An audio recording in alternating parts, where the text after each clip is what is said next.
Hi, this is Robert Estrin at livingpianos.com, your online piano store. Today's question is a really loaded question.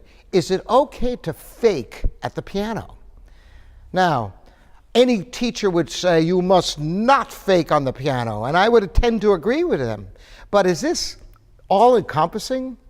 Well, let me give you some examples where faking, that is, not really playing accurately, might actually be what is called for. Now, how can this be? Sounds like heresy. Because everything we strive for in our practice and in teaching is to try to perfect, to try to make sure that you know the score intimately, that you can play faithfully. So why would you ever want to fake? It's a terrible thing to do, to play sloppily. Well, for example, there have been times I've been called upon at the last minute in a music school. Somebody comes up to me in the hallway and says, "Oh, listen, my accompanist didn't show up and I'm playing the Hindemith trombone sonata. Can you accompany me?" Well, you know, if you looked at any Hindemith scores, I just use that as an example, they're really, really complex pieces of music that are virtually impossible to read accurately.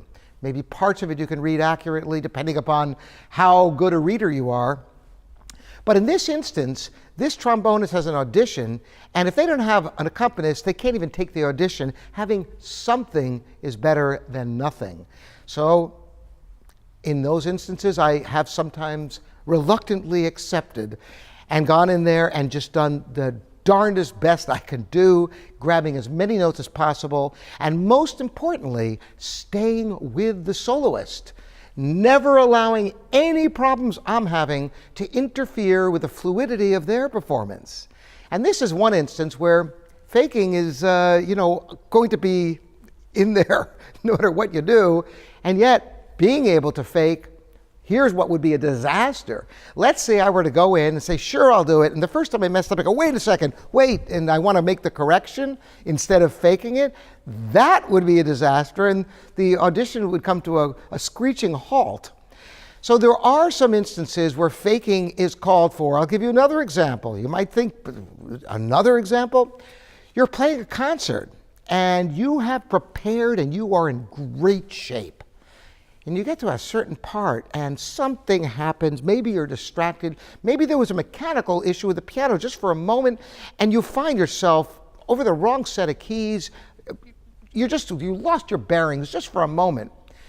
There is nothing better you can do than to fake to get back on track, because if you stop, you ruin the performance for everyone there. Not only that, but people will be very uncomfortable for you. With an eerie silence in the middle of a performance is not something you ever want to subject anyone to, much less yourself. And you are indeed much better off faking through, improvising through a little bit to get back on track rather than to correct or go back to the beginning of the section. So there is a place for faking, but we do everything in our power to avoid ever having to do it. That's my take on it. Love to hear from all of you. Again, Robert at livingpianos.com, your online piano store.